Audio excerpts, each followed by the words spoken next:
ماجد گھر کے اندر ہڑبڑاتے ہوئے داخل ہوا۔ اس کی سانس پھولی ہوئی تھی۔ وہ کچن میں حوریہ کو دیکھتے ہی بے چینی سے بولا، جا جلدی سے اپنا برقع پہن لے، تجھے میرے ساتھ جانا ہے۔ ماجد کے لہجے میں ایسی سختی تھی کہ حوریہ نے ایک پل کے لیے حیرانی سے اس کی طرف دیکھا، پھر دبے دبے لہجے میں پوچھا، ابا کہاں جانا ہے؟ ماجد کا چہرہ غصے سے لال ہو چکا تھا۔ اس نے دانت پیستے ہوئے کہا، میں نے کہا نا کہ جلدی کر، سوال جواب کا وقت نہیں ہے۔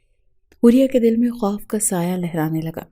وہ جانتی تھی کہ ماجد کا غصہ کس قدر خطرناک ہو سکتا ہے، اسی لیے خاموشی سے کچن کے دروازے سے پلٹی اور اپنے کمرے کی طرف دوڑ لگا دی۔ کمرے میں پہنچتے ہی اس نے اپنی الماری کھولی جہاں اس کا کالا برقع لٹکا ہوا تھا۔ اس کا دل زوروں سے دھڑک رہا تھا، اس کے ہاتھ کانپ رہے تھے۔ جب اس نے برقع پہنا، نقاب ٹھیک کرتے ہوئے وہ بار بار اپنے آپ کو یہ یقین دلانے کی کوشش کر رہی تھی کہ سب ٹھیک ہے، مگر دل کے کسی کونے میں ایک عجیب سی بے چینی اسے گھیر رہی تھی۔ جب وہ باہر آئی تو ماجد پہلے ہی دروازے کے پاس کھڑا جھنجھلا رہا تھا، کتنی دیر لگا رہی ہے تم، جلدی بیٹھ۔ وہ بائک کی طرف بڑھا اور حوریہ کو بیٹھنے کا اشارہ کیا۔ حوریہ نے کچھ کہنے کے لیے لب کھولے، مگر ماجد کے تیور دیکھ کر خاموش رہنا ہی بہتر سمجھا۔ وہ جلدی سے بائک پر بیٹھ گئی۔ بائک جیسے ہی چلی، حوریہ نے اپنے ارد گرد کے ماحول پر نظر ڈالی۔ شام کا وقت تھا اور سورج افق میں غروب ہو رہا تھا اور آسمان پر نارنجی روشنی کا سایہ تھا۔ راستے میں دھول اڑتی ہوئی نظر آ رہی تھی اور سڑک کے دونوں طرف جھاڑیاں اور کھیت تھے۔ ہوا میں عجیب سی خاموشی تھی جو حوریہ کے دل میں مزید خوف پیدا کر رہی تھی۔ ماجد بائک چلاتے ہوئے بار بار مڑ کر حوریہ کو دیکھ رہا تھا، جیسے کچھ بولنے کی کوشش کر رہا ہو، مگر الفاظ نہیں مل رہے تھے۔ اس کے چہرے پر پسینے کی بوندیں چمک رہی تھیں اور وہ خود کو سنبھالنے کی ناکام کوشش کر رہا تھا۔ حوریہ نے ایک لمحے کے لیے اس کے چہرے کی طرف دیکھا اور اس کی بے چینی کو محسوس کیا، مگر پھر نظریں جھکا لیں۔ ابا ہم کہاں جا رہے ہیں؟ حوریہ کی آواز میں گھبراہٹ تھی۔ ماجد نے ایک لمحے کے لیے کچھ کہنے کے لیے لب ہلائے، مگر پھر جھنجھلا کر بولا، چپ رہ، سوال مت کر۔ حوریہ کا دل کسی انجانے خوف سے کانپ رہا تھا، مگر آج اسے اس کے رویے نے مزید پریشان کر دیا تھا۔ اس نے بائک کی رفتار بڑھا دی اور راستے کے مناظر تیزی سے پیچھے چھوٹ رہے تھے۔ بائک کے جھٹکوں سے حوریہ کا جسم بے چین تھا، مگر اس کی نظریں جھکی ہوئی تھیں۔ اس کی معصومیت اور خوف اس کے چہرے سے جھلک رہے تھے۔ وہ دل ہی دل میں دعائیں کر رہی تھی کہ جلدی سے یہ سفر ختم ہو اور وہ محفوظ رہے۔ آخر کار بائک ایک پرانی عمارت کے سامنے رکی۔ ماجد نے جلدی سے بائک کا انجن بند کیا اور حوریہ کو نیچے اترنے کا اشارہ کیا۔ وہ دونوں عمارت کی طرف بڑھنے لگے۔ حوریہ کے قدم لرز رہے تھے، مگر اس نے خود کو سنبھالنے کی پوری کوشش کی۔ یہ سیٹھ ہمدان کا اڈا تھا جہاں ماجد اکثر آتا جاتا رہتا تھا۔ حوریہ نے کبھی سوچا بھی نہیں تھا کہ وہ اسے یہاں لائے گا۔ اس کی آنکھوں میں بے یقینی اور خوف کے سائے لہرا رہے تھے۔ ماجد کے چہرے پر عجیب سی بے چینی تھی، جیسے وہ کوئی بھاری فیصلہ کرنے جا رہا ہو۔ سیٹھ ہمدان اپنی باروب شخصیت کے ساتھ کرسی پر بیٹھا ہوا تھا۔ ایک ہاتھ میں سیاہ رنگ کا قیمتی قلم تھا جسے وہ سامنے رکھی ہوئی فائل پر دستخط کر رہا تھا۔ اس کی شخصیت میں غیر معمولی دبدبا اور کشش تھی۔ وہ سفید شلوار قمیص میں ملبوس تھا۔ قمیص کے اوپر کے 2 بٹن کھلے ہوئے تھے جس سے اس کے چوڑے سینے کی جھلک نمایاں ہو رہی تھی۔ گلے میں مردانہ چادر بے پرواہی سے ڈال رکھی تھی جو اس کے وڈیرانہ شان کو اور نمایاں کر رہی تھی۔ اس کی آنکھوں میں ایک سرد فیصلہ کن چمک تھی اور بہاری ابروؤں کے نیچے وہ نظریں کسی بھی شخص کو جھکانے کی طاقت رکھتی تھی۔ اس کی سانولی رنگت اور چہرے کی سخت لکیریں اس کے جاہ و جلال کی داستان بیان کر رہی تھی۔ ماجد دھیرے سے کمرے میں داخل ہوا اور اس کے پیچھے حوریہ برقعے میں سمٹائی کھڑی تھی۔ حوریہ کے قدم لڑ کھڑا رہے تھے اور اس کی نظریں زمین پر جمی ہوئی تھیں۔ سیٹھ ہمدان نے اپنے دستخط کرتے ہوئے نظر اٹھائی اور ابرو اچکا کر ان دونوں کو دیکھا۔ اس کی نظریں ماجد پر ٹک گئی اور پھر اس نے نقاب میں کھڑی لڑکی کی طرف گہری نظر ڈالی۔ ماجد جلدی سے آگے بڑھا، سر جھکایا اور ہاتھ جوڑ دیے۔ صاحب، میرے پاس قرضہ واپس کرنے کے پیسے نہیں ہیں۔ اس کا لہجہ گھبراہٹ اور شرمندگی سے لبریز تھا۔ سیٹھ ہمدان نے قلم میز پر رکھا اور اپنی کرسی کی پشت سے ٹیک لگا لی۔ اس کے چہرے پر ناپسندیدگی کے اثرات تھے۔ تو کہنا کیا چاہ رہا ہے ماجد؟ اس کی آواز میں سختی اور بلوچوں کی مخصوص بھاری گونج تھی۔ ماجد نے گڑبڑاتے ہوئے کہا، صاحب میرے پاس اور کوئی راستہ نہیں بچا۔ میں اپنی بیٹی کو آپ کے حوالے کرنے کے لیے تیار ہوں۔ اس نے لرزتے ہوئے ہاتھ سے پیچھے کھڑی حوریہ کی طرف اشارہ کیا۔ سیٹھ ہمدان کا چہرہ غصے سے سرخ ہو گیا۔ وہ اپنی کرسی سے تھوڑا آگے جھکا اور گرجدار آواز میں بولا، تو کس قسم کا باپ ہے؟ اپنی بیٹی کا سودا کر رہا ہے چند ہزار کے قرضے کے لیے؟ شرم نہیں آتی تجھے؟ ماجد نے فوراً زمین کی طرف نظریں جھکا لیں اور رقت آمیز لہجے میں بولا، صاحب میرے پاس کوئی اور راستہ نہیں۔ اگر آپ میرا قرض معاف نہ کریں تو میرا جینا مشکل ہو جائے گا۔ سیٹھ ہمدان نے کرسی کی پشت سے ٹیک لگائی اور ایک لمحے کے لیے گہری نظروں سے ماجد کی طرف دیکھا اور کہنے لگا، تو یہ سوچ بھی کیسے لی کہ میں تیری بیٹی کو قبول کر لوں؟ عورت کوئی چیز نہیں جو تو یوں لے آئے۔ ماجد کے آنسو نکلنے کو تھے۔ وہ گڑ گڑاتے ہوئے بولا، صاحب میری کوئی اپنی اولاد نہیں ہے، یہ میری سوتیلی بیٹی ہے۔ میں نے اسے پالا ہے، مگر آج حالات ایسے ہیں کہ میں مجبور ہوں۔ میری عزت، میرا گھر، سب کچھ آپ کے ہاتھ میں ہے۔ اگر آپ اسے قبول کر لیں تو میرے سر سے یہ بوجھ اتر جائے گا۔ سیٹھ ہمدان نے گہری سانس لی اور حوریہ کی طرف دیکھا جو برقعے میں چھپی ہوئی بے حد خاموشی سے کھڑی تھی۔ وہ اتنی بے بس نظر آ رہی تھی کہ سیٹھ کے دل میں ایک لمحے کے لیے رحم کا احساس پیدا ہوا۔ سیٹھ ہمدان چند لمحے خاموش رہا۔ وہ اپنی انگلیوں سے کرسی کے بازو کو ہلکے سے تھپ تھپا رہا تھا۔ آخرکار اس نے گہری سوچ میں ڈوبے لہجے میں کہا، ٹھیک ہے۔ سیٹھ ہمدان نے ایک آخری بار حوریہ کی طرف دیکھا جس کا سراپا اب بھی نقاب میں چھپا ہوا تھا۔ اس کی آنکھوں میں ایک عجیب سی کشش اور معصومیت تھی جو سیٹھ کے دل کو ہلا گئی اور کرسی پر دوبارہ ٹیک لگا لی۔ سیٹھ ہمدان کا ٹھیک ہے کہنا گویا حوریہ کی دنیا اندھیری کر گیا۔ اس کے کانوں میں یہ الفاظ گونجنے لگے، اس کا دل تیزی سے دھڑکنے لگا اور آنکھوں سے بے اختیار آنسو بہنے لگے۔ وہ لرزتی ہوئی آواز میں بولی، نہیں، میں کسی قیمت پر یہاں نہیں رکوں گی ابا، آپ میرے ساتھ ایسا نہیں کر سکتے۔ ماجد نے حوریہ کی چیخ و پکار پر پلٹ کر دیکھا مگر اپنی مجبوری کو یاد کرتے ہوئے نظریں پھیر لیں۔ سیٹھ ہمدان جو اب تک بے تاثر نظر آ رہا تھا، حوریہ کی لرزتی ہوئی آواز سن کر ایک لمحے کے لیے اس کی طرف متوجہ ہوئی۔ اس نے اپنی کرسی کی پشت سے ہلکا سا جھک کر نقاب میں چھپے اس معصوم چہرے کو غور سے دیکھا مگر اس کے چہرے پر کسی بھی قسم کی نرمی کے آثار نہیں تھے۔ رو مت حوریہ، ماجد نے بے بسی سے کہا، یہی تیرے اور میرے لیے بہتر ہے۔ حوریہ نے اپنے ہاتھ جوڑ دیے اور روتے ہوئے کہا، ابا خدا کے لیے مجھے یہاں نہ چھوڑیں۔ وہ بے حد خوفزدہ ہو گئی تھی، اس کی حالت بے حد خراب ہو رہی تھی، لیکن ماجد نے اپنی نظریں نیچے جھکا لیں اور دھیرے سے پیچھے ہٹنے لگا۔ سیٹھ ہمدان نے ہاتھ کے اشارے سے اپنے گارڈ کو بلایا، اسے گاڑی میں بٹھاؤ اور حویلی لے جاؤ۔ اس کی آواز میں نہ کوئی جھجک تھی اور نہ ہی کوئی جذبات۔ وہ گارڈ کی طرف پلٹا اور 2 قدم پیچھے ہٹ کر امجد کی جانب اشارہ کیا جو ایک اور فائل لے کر کھڑا تھا۔ حوریہ نے گارڈ کو اپنی طرف آتے دیکھا تو اس کا خوف اور بڑھ گیا۔ وہ رو رو کر چلاتی رہی، مجھے چھوڑ دیں، میں کہیں نہیں جاؤں گی، خدا کا واسطہ ہے، مجھے یہاں سے جانے دیں۔ لیکن سیٹھ ہمدان کے چہرے پر کسی قسم کا اثر نہیں ہوا۔ وہ امجد سے فائل لے کر اس کا مطالعہ کرنے میں مصروف ہو گیا جیسے وہاں پر کچھ ہوا ہی نہ ہو۔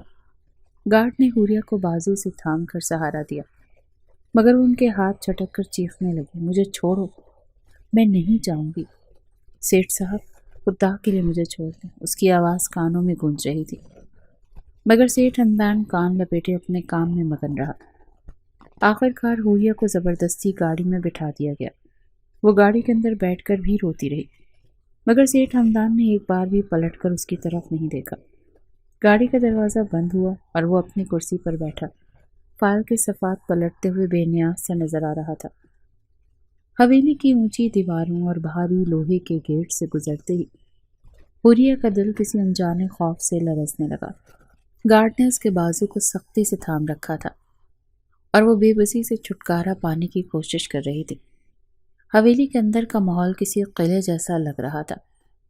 بڑے صحن میں پرانی طرز کے فانوس جھول رہے تھے اور دیواروں پر لٹکی ہوئی تلواریں اور بندوقیں سیٹھ ہمدان کے جاگیردار ہونے کی گواہی دے رہے تھے۔ گارڈ نے اسے گھسیٹتے ہوئے ایک دروازے کے قریب لے جا کر ایک ادھیڑ عمر کی ملازمہ کے حوالے کر دیا۔ لے، اس چھوری کو سیٹھ صاحب کے کمرے میں پہنچا دے۔ گارڈ نے ملازمہ سے سختی سے کہا۔ حوریہ نے گڑ گڑاتے ہوئے کہا، خدا کے لیے مجھے جانے دیں، میں یہاں نہیں رک سکتی۔ لیکن گارڈ نے اس کی بات کو نظر انداز کرتے ہوئے کہا، چپ کر، زیادہ بولی تو زبان کاٹ دیں گے۔ ملازمہ جو پہلے ہی کسی بیزاری میں مبتلا لگ رہی تھی اسے گھورتے ہوئے بولی، چل میرے ساتھ، بہت دیکھے ہیں تیرے جیسے ڈرامے کرنے والے۔ حوریہ کی آنکھوں سے آنسو بہہ رہے تھے، لیکن ملازمہ کا لہجہ مزید کڑوا ہوتا جا رہا تھا۔ سیڑھیاں چڑھتے ہوئے ملازمہ نے طنزیہ لہجے میں کہا، سیٹھ صاحب کی حویلی میں آ کر تو نخرے دکھا رہی ہے؟ ارے یہاں تو بڑی بڑی عورتیں آنے کے لیے تیار رہتی ہیں، اور تو ہے کہ واویلا مچا رہی ہے۔ حوریہ نے بے بسی سے کہا، آپ کو خدا کا واسطہ مجھے یہاں سے جانے دے، میں کوئی برا کام نہیں کرنا چاہتی۔ مگر ملازمہ نے اس کی بات سننے کے بجائے اپنے غصے کا اظہار کرتے ہوئے کہا، چپ کر، تیرے جیسے لوگ بہت دیکھے ہیں جو عزت کی باتیں کرتے ہیں اور پھر خود ہی اپنی قیمت لگوا لیتے ہیں۔ سیٹھ صاحب تیرے جیسی 100 عورتوں کو خرید سکتے ہیں۔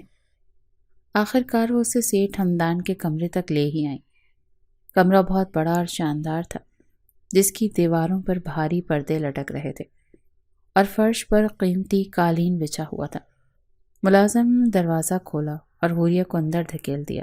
چل، یہاں بیٹھ جا اور ڈرامے بازی نہ کر۔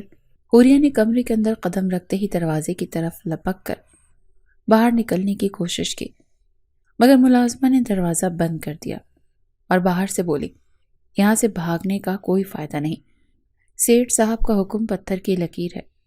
حوریہ نے چیخ کر دروازے کو پیٹنا شروع کر دیا، مجھے باہر نکالو، خدا کے واسطے مجھے جانے دو۔ لیکن ملازمہ اپنی بات دہراتے ہوئے وہاں سے چلی گئی۔ کمرے میں گہری خاموشی چھا گئی تھی۔ حوریہ نے خود کو بستر پر گرتے ہوئے پایا۔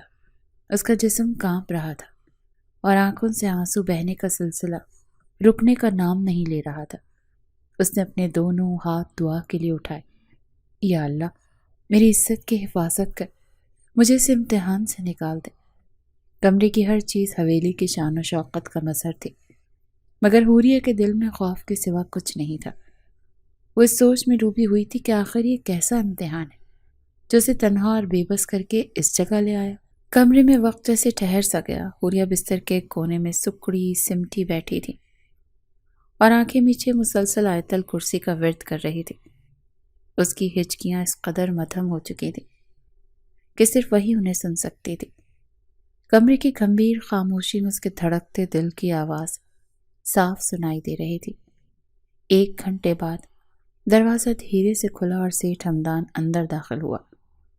اس کے قدموں کی بھاری آواز فرش پر گونج رہی تھی اور وہ اپنی روایتی وڈیرانہ چال سے چلتا ہوا کمرے میں داخل ہوا۔ اس کے چہرے پر وہی دبدبا تھا، مگر آج اس کی آنکھوں میں ایک الگ ہی چمک تھی۔ اس نے دروازہ بند کرتے ہی کمرے کا جائزہ لیا اور پھر بستر کے کونے میں نقاب میں لپٹی حوریہ پر نظر ٹھہر گئی۔ وہ چند لمحے خاموشی سے اسے دیکھتا رہا، پھر بلوچی انداز میں طنزیہ لہجے میں بولا، یہ کیا ڈرامہ ہے؟ تو اتنی نیک نکلی کہ یہاں بیٹھ کر دعائیں کر رہی ہے؟ اس کی آواز گونجدار تھی اور لہجے میں طنز چھپا تھا۔ کتنا وقت چاہیے خدا کو منانے کے لیے؟ حوریہ نے اس کی آواز سن کر جھٹکے سے اپنی آنکھیں کھول لی۔ اس کی نظریں خوف سے سیٹھ ہمدان پر جم گئی، جو اب قدم قدم چلتا ہوا اس کے قریب آ رہا تھا۔ ہمدان نے اس کے نقاب کو غور سے دیکھتے ہوئے ہلکی سی مسکراہٹ کے ساتھ کہا، کیوں چھپا رکھا ہے چہرہ؟ ایسا کیا خزانہ ہے جو دیکھنے والوں کو دکھایا نہیں جا سکتا؟ پھر وہ ایک جھٹکے سے اس کے قریب جھکا اور بغیر کوئی اجازت لیے اس کا نقاب کھینچ کر چہرے سے ہٹا دیا۔ جیسے ہی نقاب اترا، ہمدان ایک پل کے لیے ساکت رہ گیا۔ اس کی آنکھیں حیرت سے پھیل گئیں اور سانس جیسے اس کے سینے میں اٹک گئی ہو۔ اس کے سامنے ایک ایسا حسن تھا جو اس نے اپنی زندگی میں پہلے کبھی نہیں دیکھا تھا۔ حوریہ کی معصومیت، اس کے آنسوؤں سے بھیگی پلکیں اور اس کے چہرے کی بے بسی نے سیٹھ ہمدان کو کچھ لمحوں کے لیے خاموش کر دیا۔ حوریہ نے فوراً ہاتھ جوڑ لیے اور لرزتے ہوئے الفاظ میں کہا، سیٹھ صاحب، خدا کے واسطے مجھے معاف کر دیں، میری عزت بچا لیں، میں یہاں اپنی مرضی سے نہیں ہے، مجھے زبردستی لایا گیا ہے۔ اس کی آواز میں ایسا درد تھا کہ کمرے کی دیواریں بھی کانپ جاتی۔ سیٹھ ہمدان نے گہری سانس لی اور خود کو قابو میں کرنے کی کوشش کی۔ اس نے اپنے چہرے پر سنجیدگی لاتے ہوئے پیچھے قدم بڑھائے۔ اس کی نظریں ایک پل کے لیے حوریہ کے جھکے ہوئے ہاتھوں پر رک گئیں، اس کے آنسوؤں پر، اور آخر کار وہ نظریں ہٹا کر پلٹ گیا۔ وہ کچھ کہے بغیر دروازے کی طرف بڑھا۔ دروازے کے قریب پہنچ کر ایک لمحے کے لیے رکا، جیسے کچھ سوچ رہا ہو، مگر پھر جھٹکے سے دروازہ کھولا اور بغیر مڑ کر دیکھے کمرے سے باہر چلا گیا۔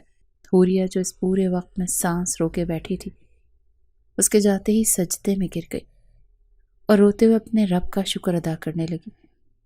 مگر وہ معصوم کہاں جانتی تھی کہ اصل آزمائش تو اب شروع ہونی ہے، جہاں اس کو اپنا آپ نچھاور کرنا تھا۔